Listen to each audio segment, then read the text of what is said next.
Good evening and welcome to tonight's edition of The Probe. There's a saying from Rumi that says the light is one, but the lamps are many. Tonight, The Probe focuses on religious pluralism in Ghana, a controversial yet sensitive issue at the same time for obvious reasons. We are undoubtedly a religiously tolerant country, but shouldn't it be safeguarded with conversations as this? After all, religion is said to be what you can take away from the people. Some have questioned the relevance of such discussions at this time. But why not, is the question. Elections are drawing closer, and it is not in doubt that the religious card will be played by the various parties. We need to entrench the need for religious peace through proper education. Do we stop preaching love just because there is love? No, we don't. Do well to participate in this show because it's definitely your show. You can do so on all our various social media platforms. But first, let me take you through the statistics of the various religious groupings in Ghana, put together by the research desk with data from the Ghana Statistical Service. So what we see today, we are looking at religious pluralism. The lamps I've been talking about are many, but the light is definitely one, that from Rumi. So this is the big pie when it comes to religion in Ghana. The blue you see there, that big pie, is for Christians, 71.32% from the latest statistics from the Ghana Statistical Service. The green you see here, 19.86%. That's for Islam. We have the no religions, they have 1.07%. Other religion, the no religion is 4.50%. The other religion is the yellow, the small yellow you see here, 1.07%. And the traditionalists have 3.25%. That's what we see. That's the big pie when it comes to religion in Ghana. And this that you see is the religious share by age group. I have 0 to 4 all the way to 100 plus. So I've divided them 5 to 9, 10 to 14, onward like that. So for the blue is still the Christian. So for 0 to 4, this is where we are, just about 69 all the way to about 70%. That's for the 0 to 4 at least. They were born into it. 5 to 9, we're still looking at Christians. And it's a figure that is going up and down all the way to 100%. I would want you to take a look at this closely. There's a catch here. So from the Islam, we have from here, from 0 to 4, we have from this. So every point is about 10%. So this is just about almost 22, 25%. That's what we have here. And then also, when you look at the traditionalists, which is the red, take a look at it, how it grows. I'll go back, I'll just go back to the chart. So this one, look at the traditionalists for the red. It grows all the way. When they tend to grow to 100, look at how it expands. What is happening there? You see the Christians reducing, the traditionalists increasing. Islam is just about the same. The averagely just about 20-25%, all the way from 0 to 4, all the way to 100 plus. We have the other religions, almost just about the same, just about 2-3%, all the way there. Traditionalists keeps increasing. We have no religion, also just about the same in terms of the figure. So you can see it reduces at that point. It's something that I want us to also understand as to what exactly is happening. Why is it dwindling at the end there? And we have the traditionalists increasing. But let's go on to the regional breakdown. This is the religious share by regions. I have the Greater Accra, the Ashanti region, the Eastern region, all 16 regions. This is how it looks like. For the Greater Accra, 84.4% say they are Christians. Islamic, 11.6%. And then we have the traditionalists, the no religion, other religions. The Volta region is quite interesting. 78.7% are Christians. We have 4.7% are Muslims. And the traditionalists, this is what it looks like for the Volta region. Same for the Western region. Look at it. We have Christians, 83%, Central, 84%, Eastern, 86.1%, Ashanti, 78.1%.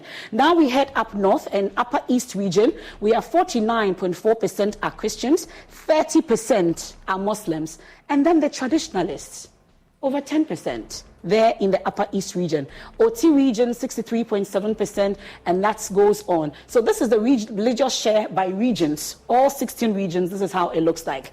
Now I will go on to the next slide, and then religious share by educational level. Well, Christians still dominating, never attended. We have Islam there, we have nursery, kindergarten, almost all of them still dominating, all the way to tertiary, PhD, and others unspecified. So this is how it looks like in terms of the breakdown when it comes to religious share by education level, in terms of the national data that we have when it comes to religious share by education. We've taken you through the religious share in terms of the regions. We've talked about also by age, amongst others. So this is what we have here. If we are done, then we'll get talking at this point. So this is the breakdown. So we have the statistics backing the discussion that we're going to have today right here on The Probe. My guest tonight is a senior lecturer at the Department of Religion and Human Values, University of Cape Coast, UCC. He's also the chief executive of the National Petroleum Authority. Sheikh Dr. Mustafa Abdul Hamid is my guest. Good evening and welcome. Good evening. Thanks. I hope you're doing well. God willing, I'm fine. Ready for the discussion? Inshallah. Okay. Well, you can join us live wherever you are on Joy News, on Joy 99.7 FM and affiliates across the 16 regions of Ghana, on DSTV on channel 421, Go TV is 125. We're live on myjoyonline.com. I am Emefa Apau, and this is The Probe. Please do stay with us.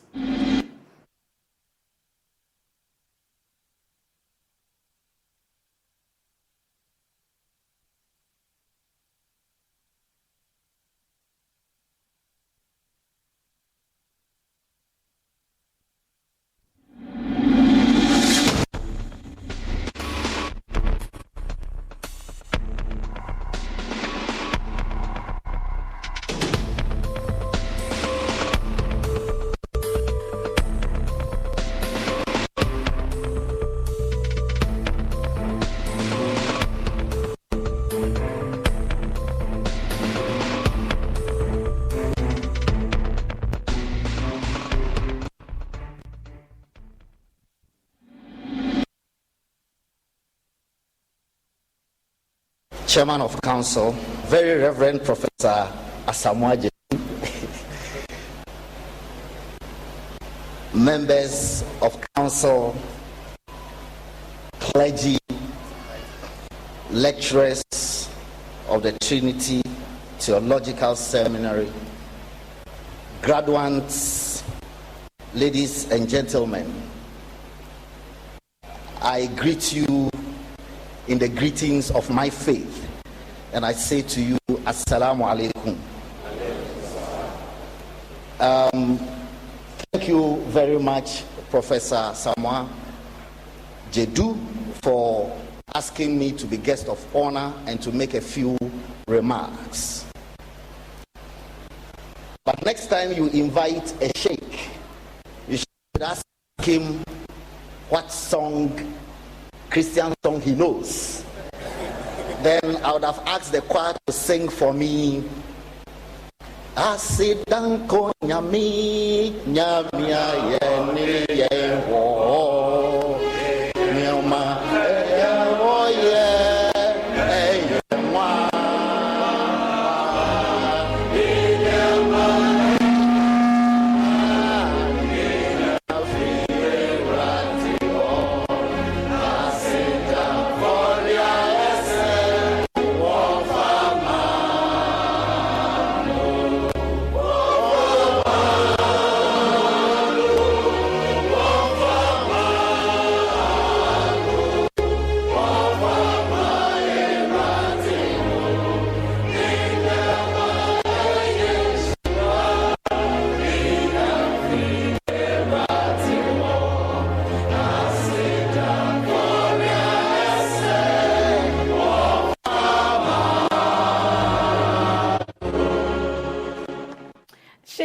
Dr. Mustafa Abdul Hamid, my guest in the studio. What's going on there? You know a lot of Christian songs? Not many. That's your favorite? It's actually the only Christian song I know. And I deliberately learnt it in 2006 when I was in communication school at the University of Ghana. Because I heard one of my mates, A.C. Thompson, sing it. And the words resonated with the strict Islamic monotheism that I believe in. So I thought this is a song that you can perfectly sing even in a mosque. And so I went to AC's room, I remember that time in Legon Hall, and asked her to write the words for me. And so she wrote them for me, and I deliberately memorized the song, and I sing it in my own quiet time. Yeah. One wonders, and there's nothing wrong with. Yeah, because like I said, the songs, the words of the song accord with the strict monotheism of Islam. Asidanko nyame, gratitude is to Almighty Allah. And in Islam, Allah says in the Quran that la in shakartum la azidannakum wa la in kafartum in azabi la shadidu. It means if you give gratitude to me, Allah, I shall increase my favor upon you. But if you are ungrateful, then prepare for my punishment, which is severe indeed. So the whole underlying principle of Islamic monotheism is gratitude to God. And so I heard this song, and then it resonated with my Islamic belief. So I went ahead to memorize. I guess you were surprised at the reaction there. They were surprised that I could sing a Christian song as eloquently as I did. But like I said, it was deliberate. I memorized it in 2006 at the University of Ghana. Okay, I've read a couple of your articles. This one, Christian-Muslim Relations in Ghana, a model for world dialogue and peace. This one also, Towards Sustainable Peace in Ghana, is one of essays in memory of Francis Kojo Azumah, and you contributed. And yours is Christian-Muslim Relations as a Pathway to Peace in Ghana, an argument for interreligious schooling. I also have this one, Theatres of Love and the Nexus Between Christianity and Islam, the Case of Ghana. Let's settle the issue about your motivation to take Christian-Muslim relations as your scholarly, area. Yeah. So there are two reasons why in my area of scholarship I decided to devote my attention to Christian-Muslim relations. The paper in honor of Francis Kojo Azumah is based on a lecture that I delivered in 2015. Specifically, it was on August 5th, 2015 at the Ebenezer Presby Church Hall. It was a lecture that was organized by the Presby University. And I went to deliver a lecture on Muslim-Christian relations based on interreligious schooling. And thereafter, I developed it into a publishable paper, which fortunately has been published as a first script. Now, the reason is that I was born Muslim. I am Muslim, went to Makaranta and everything. So in the course of my study of the Quran growing up, I came across a verse in the Quran. This is Quran 11. The verse is 117. And it states that, and if your Lord had willed, he would have made all humankind one community. Okay? So I began to ponder the verse and say, so even our division into various communities, it's a deliberate act of God. You see, and then you go further somewhere in the Quran, this must be somewhere in Quran 49, and Allah also says, I have created you into male and female, into tribes and nations, so that you may know one another. So when I began to ponder the two verses, so first of all, Allah states that he deliberately makes us different communities, and he says that we should strive to know one another. So I thought, okay, then it's only natural that in the pursuit of my scholarship in the future, I would like to know about other communities other than the Muslim community in which I was born. And then, as Providence will have it, I attend the University of Cape Coast and I take up religious studies. And then I meet Reverend Professor C.R. Gaba, who taught comparative religion. And in the course comparative religion, you actually study all the religious traditions. Buddhism, Hinduism, Confucianism, Zoroastrianism, Taoism, Shintoism, all of that. And this was a reverend father who, when he came to teaching Islam, said, now we are about to tackle the only truly monotheistic religion on earth. And the Christian students were upset. They said, you are reverend, why are you saying that Islam is the only truly monotheistic? He said, well, but that's the truth of the matter. I mean, our belief in the Trinity compromises strict monotheism, according to Professor Gaba. And so I then took motivation and said, if there's a way by which, even as an adherent of my faith, I can step back and learn it in a dispassionate manner, and also therefore learn about other traditions, I think that it will foster unity and harmony in society. And then there was a popular question that he would always ask. He would say, what difference will it make if Zoroastrians were called Muslims? Who are the Zoroastrians? Zoroastrianism is their religion. Okay. And those who adhere to the religion of Zoroastrianism are Zoroastrians. Okay. Now, if you study Zoroastrian beliefs, they are called, especially the Zoroastrian belief about judgment and everything, is exactly like Muslim belief. Okay. You see?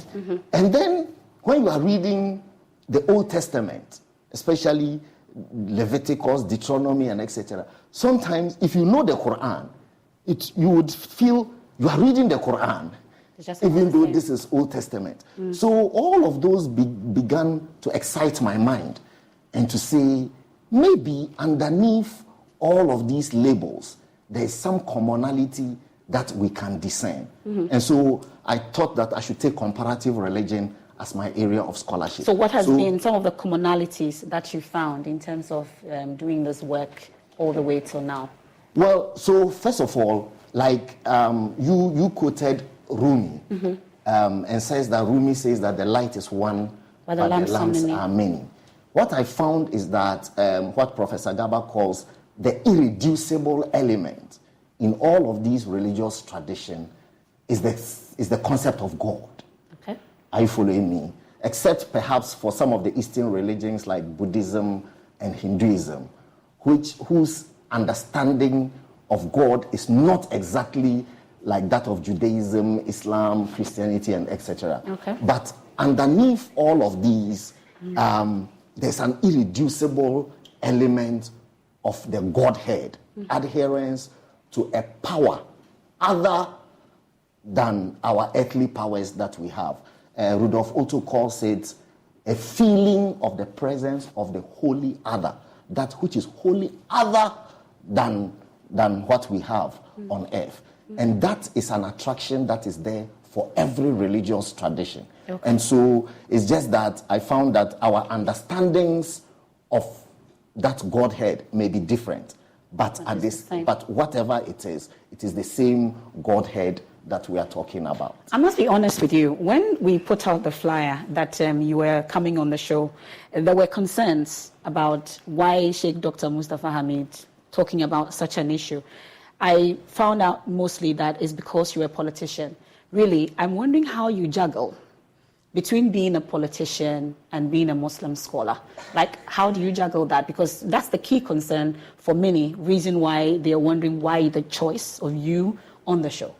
Well, politics is a hobby. I'm not sure that there is any politician who, when they fill forms and there's a court portion that says profession, they write politics. Every politician that you find has their profession. They are either engineers, lawyers, academics, etc., etc.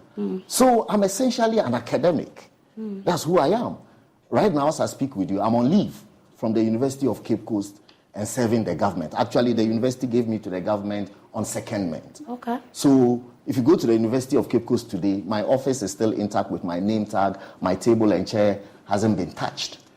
Because anytime I leave this place, I would walk straight back to the place and take my marker and start to teach. So that's who I am. That is my profession. And if you look at my CV, even to this day, even though I've been serving in government from 2017 to today, I continue to publish and go around the world. I continue to deliver lectures. I still go to university at least once every semester to do faculty lectures at the Faculty of Arts and etc., etc. So I'm very much an academic and pursuing politics as a part-time.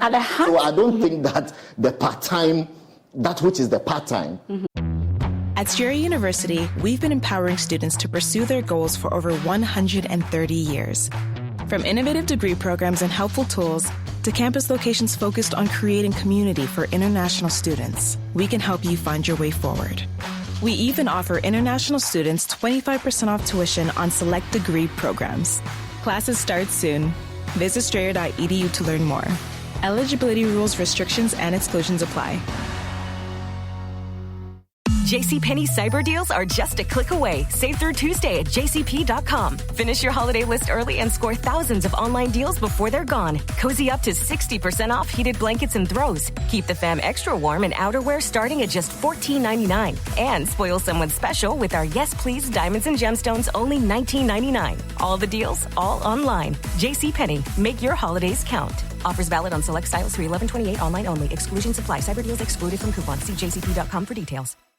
Ready for a Black Friday health and fitness breakthrough that will blow your friggin' mind? I'm Carl, co-founder of BODi. That's BODi. And this is the BODi BOGO event of the year. Right now, if you sign up for a 1-year subscription to BODi, I'll pay for your entire second year. That's 78% off our monthly membership and our best deal of the year. Look, it's not easy to get fit and lose weight, especially if you're trying to figure it out by yourself. At BODi, we know what it takes to succeed. And we have over 120 structured programs like the new 4 Beginners Only program, 21-Day Fix, and the OGs like P90X and Insanity. Our app also has complete eating plans and thousands of healthy, delicious recipes. Let's take the guesswork out of getting fit and healthy. But you only get our best deal of the year this one time, so don't wait. Sign up for a year of BODi, and we'll give you a full second year for free. Just go to BODi.com and get started today. That's BODi with an I.com. Again, that's BODI.com.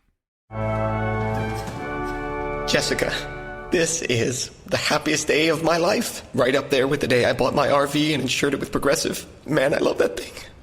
There are a million fish in the sea, which I'm reminded of every time I bring my RV to the lake, but I vow to love and cherish you just as much as I cherish campsites with full electric and water hookups. I'm so sorry. Protect your beloved with an RV policy from Progressive. Take as little as 4 minutes to see what you could save at Progressive.com. Progressive Casualty Insurance Company and Affiliates. Should overshadow that which is my mainstay. Which is being an academic. Are you following me? Yes. But and therefore, I qualify to talk about a subject of which I'm an expert. But at the heart of the concern is Yes. that politics gets dirty sometimes. Yes. So for an Islamic sheikh, a scholar, Yes. and all, you ought to be spiritual and everything. So the concern is it gets dirty sometimes. Yes. And the dirtier it becomes, that's what you're known for, Yes. much more than the academic and the sheikh that you are. Well, that's what people say, but I put it the other way around. I say that politics is not dirty. It's dirty people who make it dirty. No, politics is a noble profession. It's a noble calling. It's a calling to serve. You get the point. And so there may be people who would pervert it for their selfish gain. And there's a lot of that around the world, no doubt about it. But at the same time, there are very noble politicians who have served their country according to, especially for a Muslim. Because for us, the Prophet Muhammad tells us that every human being is a shepherd. And on the day of judgment, all of us will be asked about that over which we shepherded. So I shepherded over the Ministry of Information. As far as Islam is concerned, I will be questioned about how I superintended over the Ministry of Information. After all, the resources with which I ran the Ministry of Information were state resources. How did I apply them, etc.? Zongo development, I would account to the Almighty Allah. National Petroleum Authority, I would account to the Almighty Allah. So, for me, religious people should do politics because it is we who believe that we have an accounting to give of our stewardship on earth. And if you have a conscience or even the knowledge about having to account to a higher power other than the earthly powers, you will sit straight and do your work according to good conscience. One wonders, as a country, we are very religious people. I've put all the statistics, Christian, Islam, traditionalists, topping. One wonders then, at least most of the politicians that we've interacted with, either Islamic, Christian, I'm yet to see traditionalists in there. Mostly they tell you they are Christians or they are Muslims. How then do we still have pervasive corruption amongst others in the system?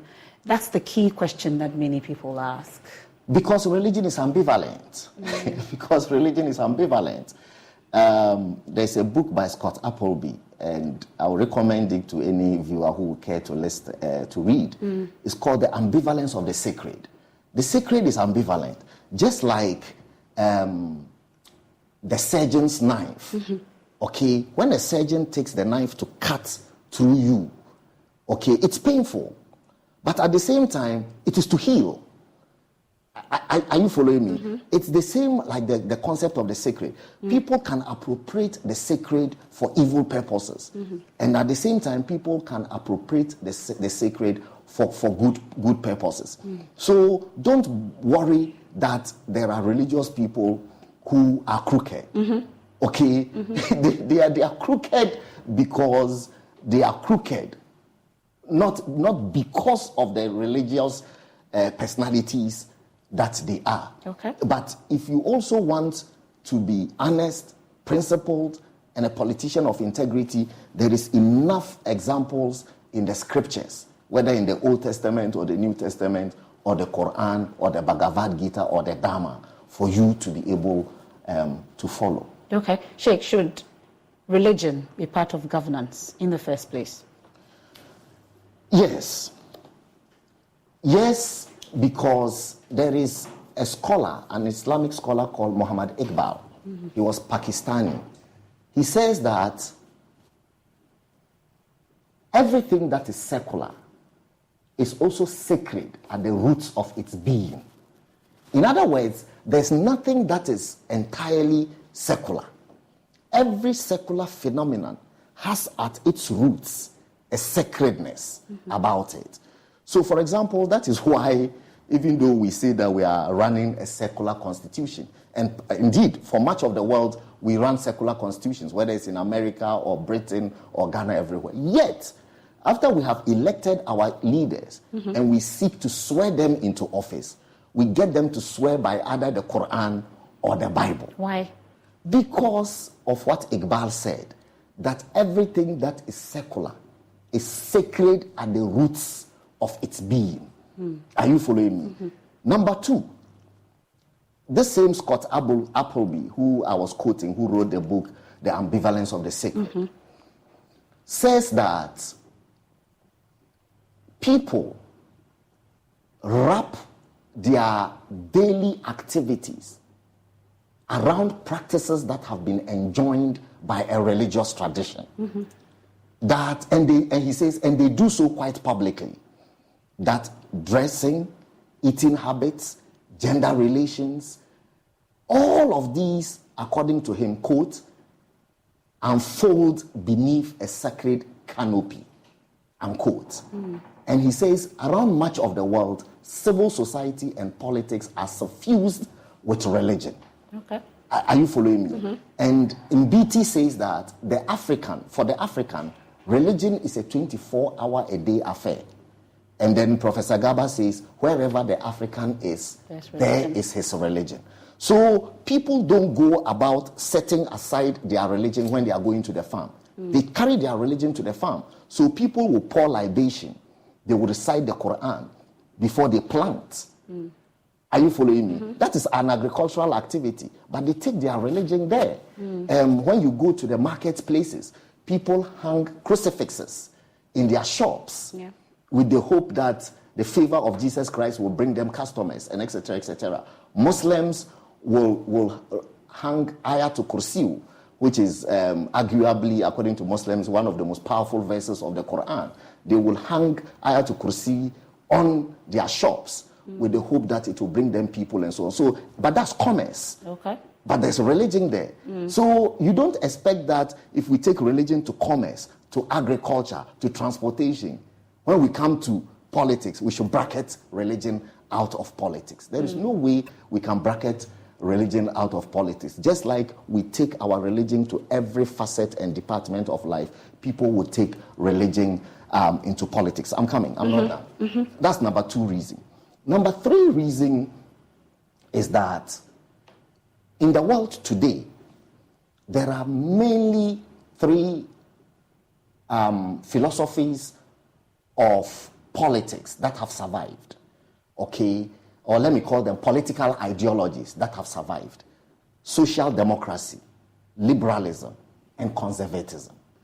And these political ideologies or philosophies have their various beliefs, okay?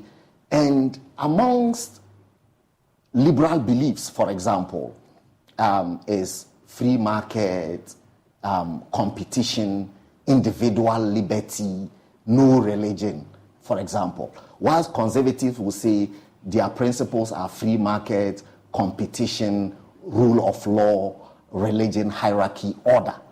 So there are political ideologies in which religion is a part. So, for example, the Republican Party in America is a conservative party, and conservative values incorporate religion. So that's why, for example, Republicans will be against abortion. Yeah. Are you following me? Because religion is against abortion. That's why Republicans on the main are against transgenderism. I mean, they say that a man is a man and a woman is a woman. Recently, you heard the Prime Minister of UK, Rishi Sunak, because he also heads a conservative party, he also says that it cannot be true that a man can wish to be a woman and etc., etc. That's why when you go to America, all the areas, the states that they call the Bible Belt are all Republican. Are you following me? Yes, I am. It's not for nothing, because conservatism, that's why the Conservative Party in Germany is called CDU, Christian Democrat Union.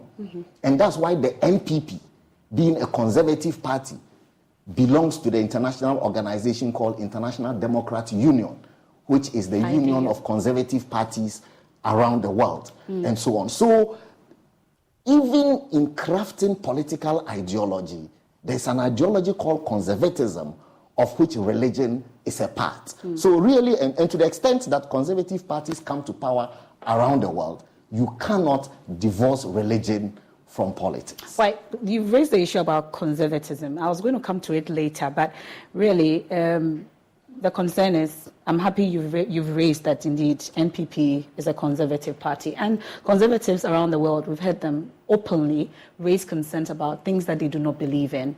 But when it comes to LGBTQ, for instance, in Ghana, at least we've seen the position openly when we had Atta Mills in government as president. No LGBTQ. Up until now, it doesn't look like we have a clear, message when it comes to the NPP and what your stance is with LGBTQ. Unfortunately, that's not true. Is it? It's not true. A cursory glance by your producers online would generate stories where the President Akufo-Addo, who is a member of this conservative party and who attends International Democratic Union congresses, has said clearly that, and I quote him, he said, "Not under my watch will gayism be legalized in Ghana. It won't happen in my term." If you think I'm in doubt, I'm talking in specific reference to during the coronation of the Archbishop of the Anglican Church on the 27th of February 2021 in Mampong, Asante. The president said that, and it's all over the thing. And then secondly, when you go to the Parliament of Ghana, which is made up of NPP and NDC people, you remember that fateful day when the Speaker of Parliament asked if there are any members of this House who are opposed to that this. Was under an intimidating atmosphere. I don't think that no it way was anyone was going to. Do to you know that one of the members of Parliament who is sponsoring the group of members of Parliament who are sponsoring this particular bill is a member of the New Patriotic Party? One. So yes, of course. So really and truly, I'm saying to you that the president, who is the leader of the party at this time, has stated that categorically, that it won't happen under his watch, not under a conservative party. There's the concern that it appears that politicians, we're talking about governance and religion, you say that yes, it ought to go together. Yeah. The concern that politicians tend to take advantage of religion, which is supposed to be the only sacred thing that we have as a people. It appears that when it comes to close to elections and campaigning amongst others, you tend to take advantage of religion to your, interest, because the concern is religion is very sacred and it has the potential of destabilizing a nation. So when you go there, you take everything. Now you want to take religion as well into that dirty space, so-called. That's the concern for many. Leave religion alone. Well, first of all, I've already made the point that Scott Appleby underscored that civil society and religion are suffused, that you cannot compartmentalize people's religiosity as against their involvement in transportation or commerce or agriculture, etc. That's number one. Number two, all around the world, ethnicity, let me even add ethnicity. Mm-hmm. Ethnicity, religion, and politics are, in my opinion, the three most passionate subjects. Mm-hmm.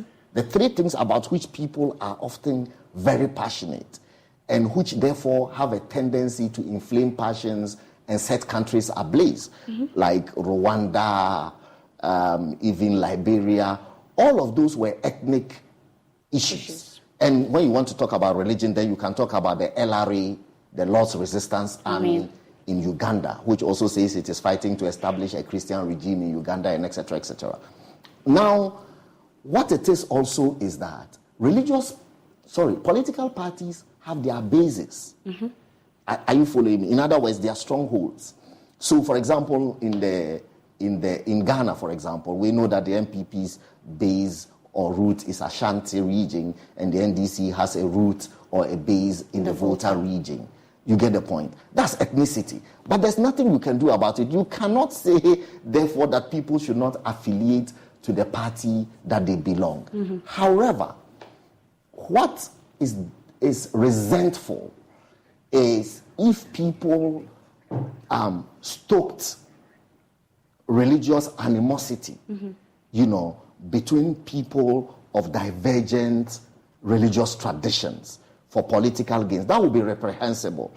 But merely saying that I'm a Muslim and therefore I think that this party has done well in promoting perhaps Islamic education, and therefore I should support them. I'm not sure that there is anything wrong with that. People will always vote based on various interests and for various reasons.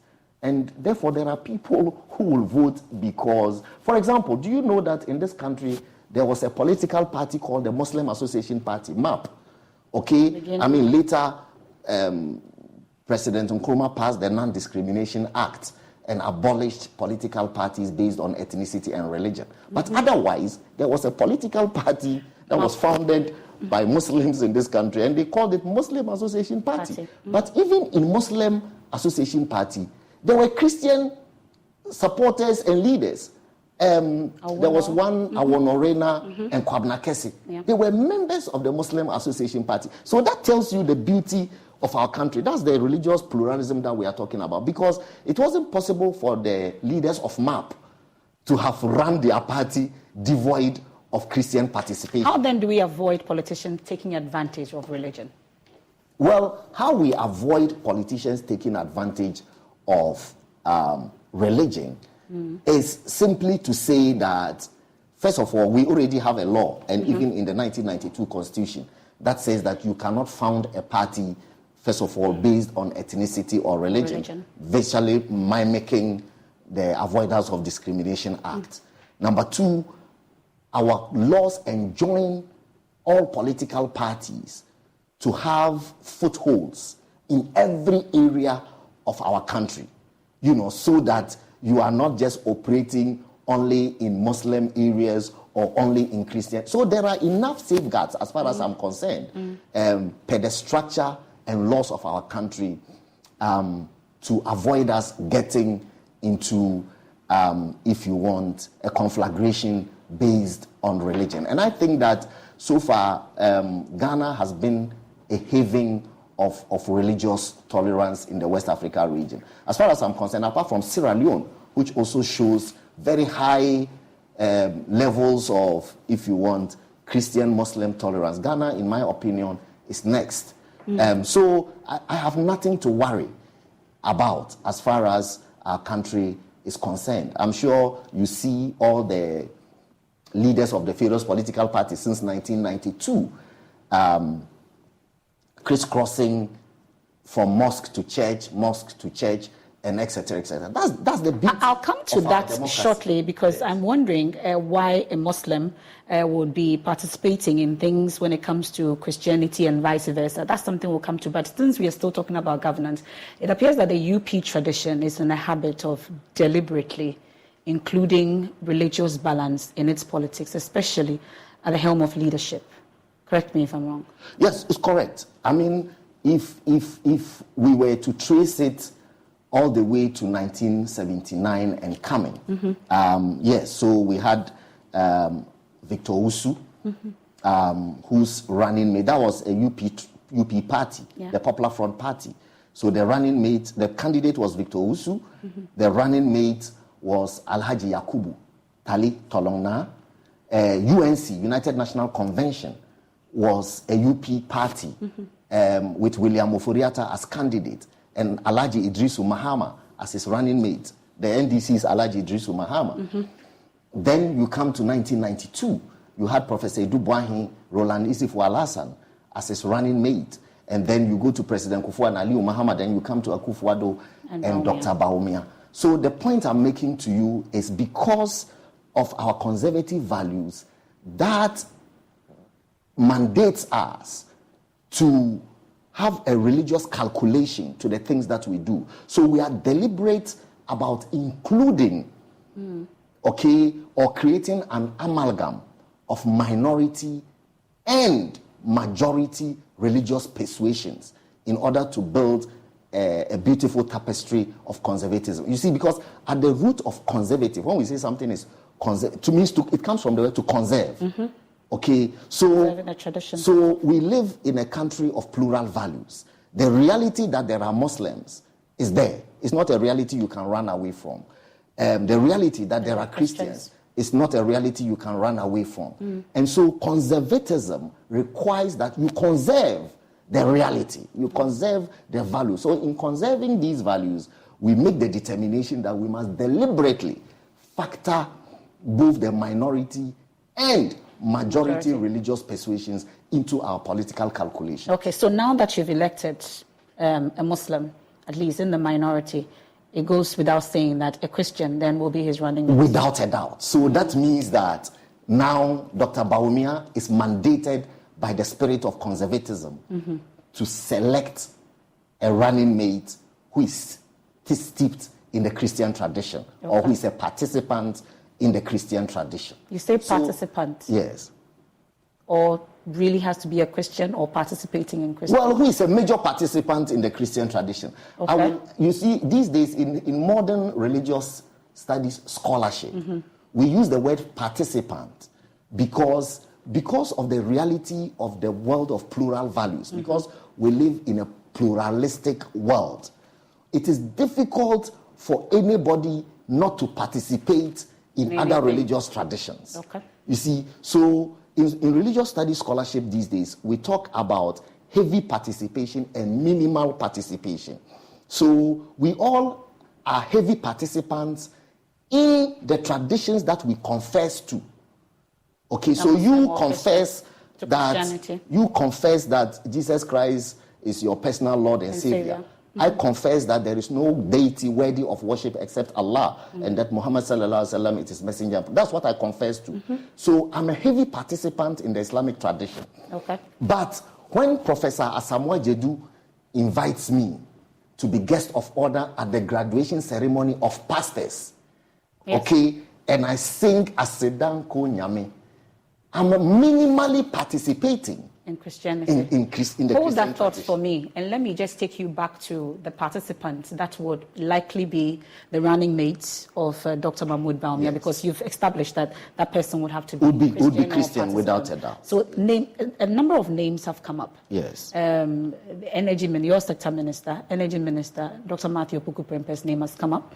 We've heard that of Jose Usu. We've heard that of the majority leader, the education minister, Dr. Yawosey Educhum. I know you're very well placed.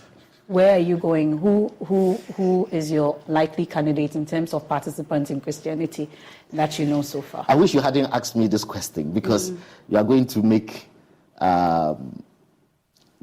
get some people to dislike me. Why?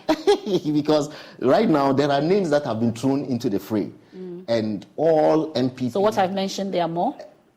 Well, you see, but my experience is that oftentimes the names that people throw out in the public domain, claiming that it could be this, it could be, sometimes none of them is even in the mind of the candidate. I was close enough with President Akufo-Addo to tell you today, I can confidently say that those days when people were saying, Alhaji Jawula, Ambrose Derry, Boniface Abubakar Sadiq, I can tell you without a shadow of a doubt and without fear that none of these names ever crossed President Akufo-Addo's mind. Today I'm free to say it because he's almost gone. Never. But you see, people have their own interests. So they just throw names around. Today I've even seen Ben Asante, Dr. Ben Asante. And people are writing all sorts of things on social media. Ben Asante, PhD versus PhD, what a leader combination, and blah, blah, blah, blah, blah. Maybe he hasn't even crossed the candidate's mind and will not cross his mind. But quite frankly, if you ask me, I'm asking. Today, if I know the candidate won't ask my opinion, but if he was to ask my opinion, that all the names that have been thrown into the public place, what name I think would give us political value and political capital, I would say Matthew Opoku Prempeh. Why? I would say that. First of all, he's a political colossus in our tradition. He's been a participant in our political tradition for ages. Okay, so he knows the party, he knows the philosophies and principles of our party. That's number one. Number two is that ever since he's held political office, he's accomplished. I mean, when I was in cabinet with him, okay, and for the 4 years that we were in cabinet, the Ministry of Education, was the ministry that tabled and passed the most reforming laws in the entire 4 years. I think that, I don't want to give a number, but he passed a high number of bills and laws, all in a bid to reform the education sector. In spite of his arrogant posturing that many people have. Well, people say that. People say that he's arrogant. I guess people have said that about me as well. You see, in our country, there is a fine line between arrogance and confidence. Oftentimes, people who are confident, you remember even the president suffered that tag for a very long time. You see, so people who are very confident, who speak their minds, who are assertive, can easily cross the line from assertiveness into arrogance and thereby be tagged as arrogant. Okay. So that for me is not a worry at all. There are many people who are tagged as arrogant in politics. Number two, I think that we should select somebody from the Ashanti region. Okay. Because, of course, Ashanti... But there are three names from the Ashanti region, but you still insist. But amongst all the Ashanti names that have come, Matthew is the person who has the support of young people. Okay. You know, who is able to mobilize the support of young people in the region. Otherwise, all the other people are fine gentlemen and so on and so on. But we want to win an election, and we are looking for a mobilizer. Well, we'll get to the questions. A number of them, I'm not leaving our audience out of this, but we'll get to it shortly. But let's now tackle the issue about a Muslim participating in Christian activities, going to church. Is it for the political gains? Is it even right for... Because we have a saying that so that lukewarm attitude. Why then do you tend to participate in Christian activities as a Muslim? For instance, I saw you singing. You've explained why you were singing that, but really, generally. So what it is that when you swear an oath to be president or vice president of our country, you swear that you will do right by all manner of persons. It's in that oath, if you go and read it. You also swear that you will not show resentment, disdain, selectivity, discrimination against people based on religion, ethnicity, and etc., etc. The entire constitution of our country, if you read the foundational spirit of the 1992 constitution, is to create a society of inclusiveness and cohesion. And so when former President Mahama goes to the mosque at the chief imam's place and recites Kul Huwallahu Ahad for example. For those of you who don't know what he was reciting, you know, Qul Huwallahu Ahad is the verse that establishes the Islamic version of monotheism. Okay. It's called Tawheed. And that is the distinguishing difference between Islam and Christianity. You say that God is the Father, the Son, and the Holy Spirit. But Qul Huwallahu Ahad says, say he is Allah, the one and only. There's no the Trinity, eternal, the absolute. Okay. It says, he begets not, nor was he begotten, and there is none like him. But President Mahama is a Christian who believes in the Trinity. But he goes to the mosque and he recites Qul Huwallahu. I don't think that he was negating the Trinity by that way. Even though in practice, Qul Huwallahu negates the Trinity. Are you following me? But I wouldn't go on social media like the way some MPP people did and say that he's Yahya by day and John by night. No, that's not what he was doing. First of all, he's seeking to be president and to unite all the faithful of our country. Two, when as a politician he goes to the mosque, it is important that he behaves in a way that lets the people feel that he's a part of them, that he's not resentful of them, that he's not disdainful of their beliefs. Are you following me? Number three, the NDC's strongholds, one of the strongholds of the NDC in Ghana is the Muslim communities of our country. And so you can't have an NDC candidate go to areas of his strongholds and not behave like that. He has to recite Qul Huwallahu. And indeed, if you listen to the crowd, they were excited. That, wow, he's reciting Qul Huwallahu. They were excited about him wanting to be a part of them. Are you following me? And I support that wholeheartedly. He should do more of that, because that is what would ensure the unity of our country. It is not possible that if one day I became... In a fast-paced world, every day brings new challenges and new opportunities. At Strayer University, we know a thing or two about getting and staying ahead of change. For over 130 years, we've been providing students like you with innovative tools and customized support, so you can find your way forward and always keep striving. Visit strayer.edu to learn more. Strayer University is certified to operate in Virginia by Chev and has many campuses, including at 2121 15th Street North in Arlington, Virginia. JCPenney cyber deals are just a click away. Save through Tuesday at jcp.com. Finish your holiday list early and score thousands of online deals before they're gone. Cozy up to 60% off heated blankets and throws. Keep the fam extra warm in outerwear starting at just $14.99. And spoil someone special with our Yes Please Diamonds and Gemstones, only $19.99. All the deals, all online. JCPenney, make your holidays count. Offers valid on select styles through 11/28, online only. Exclusions apply. Cyber deals excluded from coupons. See jcp.com for details.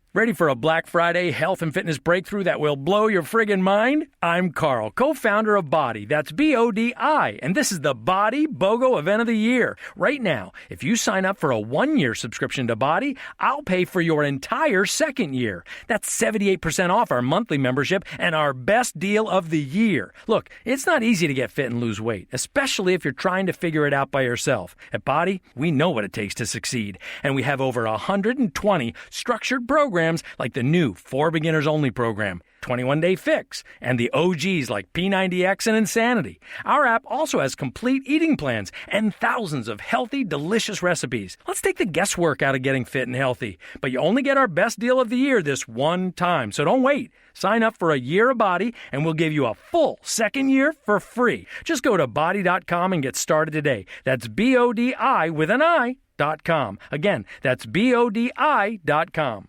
Wendy's new breakfast 2 for $3 Biggie Bundles let you create your own delicious combo. Choose from a sausage biscuit, egg and cheese biscuit, small seasoned potatoes, and a medium hot coffee. But it's obvious which combo's the best. Sausage biscuit and small seasoned potatoes. Well, maybe it's the fresh cracked egg and cheese biscuit with a medium hot coffee. Or 2 savory sausage biscuits. Whichever you pick, you can't go wrong. Choose wisely. Choose Wendy's new 2 for $3 Biggie Bundles. Limited time only. U.S. price and participation may vary. Not valid in a combo. Single item at regular price. Unfortunately for all of us, we don't read car manuals. Are you following me? So it's an eye-opener that we ought to read car what they call manuals to determine what type of fuel is compatible with what type of car and so on and so forth. However, we have taken proactive steps to amend, to require Ghana Standards Authority to amend the upper limit and reduce it to 6 milligrams of manganese content per liter in the case of what they call RON 91, that's the normal petrol, and then to 2 milligrams per liter in the case of what they call V-Power. But as a consumer, the issue is not my fault. I didn't know that. I know that this is what I'm supposed to get, and I didn't get it. Yeah. And so the concern is, will there be any compensation for those who... Well, many people have come to complain, and then we are dealing with them. So if there are people have any specific complaints and evidence that they go to NPA, the consumer department is dealing with them, and many of them are satisfied. Okay, just before we head out though, there's a popular video of you. I want you to see this, and then we can wrap up on that. But look, my son, if you reach a certain stage in life and there is nobody who can look you in the eye and tell you the truth, you are doomed. And that is where our country has gotten to. We need to rescue this country, wallahi. And I feel very terrible as a Ghanaian at this time. But there is hope, inshallah. God is not asleep. It's sad. It's terribly sad. This country is in serious trouble, ladies and gentlemen. We are in serious trouble. We need to rescue this country, ladies and gentlemen. The presidency has been so depraved, in all sincerity, as a Ghanaian, that I feel terribly sad today as a Ghanaian. We need to rescue this country. Wallahi. Inshallah. Please don't cry. We shall rescue our country. Have you rescued this country? Yes, we have. You have? Yes, we have. High cost of living, economic crisis. The economy is challenged, without a doubt. But I'm saying to you, Emefa, that we have taken this country beyond where we found it.